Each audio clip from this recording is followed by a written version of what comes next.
Hey guys, today we are talking about how to have a conversation with someone about what CrossFit is. I'm also going to do a little bit of shameless plugging on this episode too, so sorry about that. But back to our question.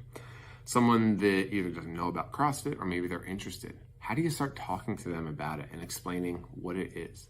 It can be a bit of a challenge because it's not the easiest thing to just take a sentence and explain very concisely and clearly, this is what CrossFit is, this is what you should expect to experience in a 60-minute class. We even have these standard definitions, the constantly varied high intensity functional movement. We've all heard that definition, and to someone that doesn't do CrossFit, that might not mean anything. So I don't see that as a valid way to explain it. And then often the first place we go after that is, well, I'll describe what kinds of movements are involved or what the workouts look like.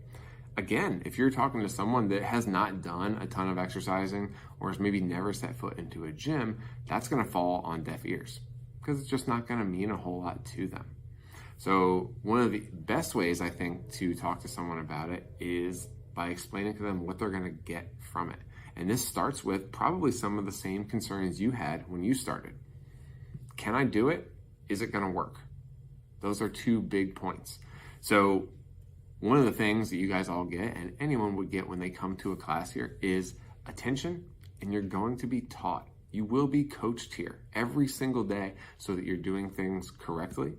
And then the framework with which we're going to deliver workouts and deliver this coaching is going to allow you to safely get better at all kinds of things, or maybe even learn things that you never thought you could do.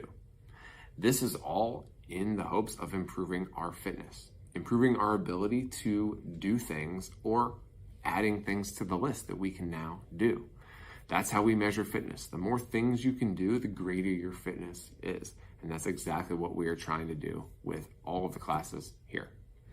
So this is a decent way to explain what they're going to get out of it. It's a decent way to calm people a little because they're concerned they're going to be tossed right into a class and have no idea what's going on.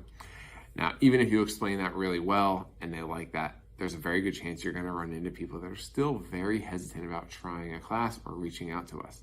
This is exactly why we have Bring a Friend Week. So next week is one of those, November 7th to the 12th. Our classes are open to any of your friends and family that want to come in and try a class. This is a limited opportunity for them to really jump into a class, see what it feels like, get a feel for our coaching as well, and make sure that it's aligned with what their goals are and what they're looking for in a gym. So if you have somebody that you want to bring along, we have a referral link on the website. It says refer a friend. It's right at the bottom. That will give us your friend's info and we can touch base with them to answer any questions they might have and get them to sign a waiver prior to their first session. Now, that's not 100% necessary. We like to speak to people if we can prior to coming in. But if you're just bringing them in, bring them in. We will have waivers for everyone to sign next week. And then workouts will all be written with beginners in mind, so scaled slightly or very easily scalable workouts. And you'll likely see a partner workout or two so that if you bring a friend, you can do a workout with them, which should be super fun for both of you. But if you have any questions at all about how to refer people or anything to do with Bring a Friend Week, just let us know. But we are very excited to meet everyone next week.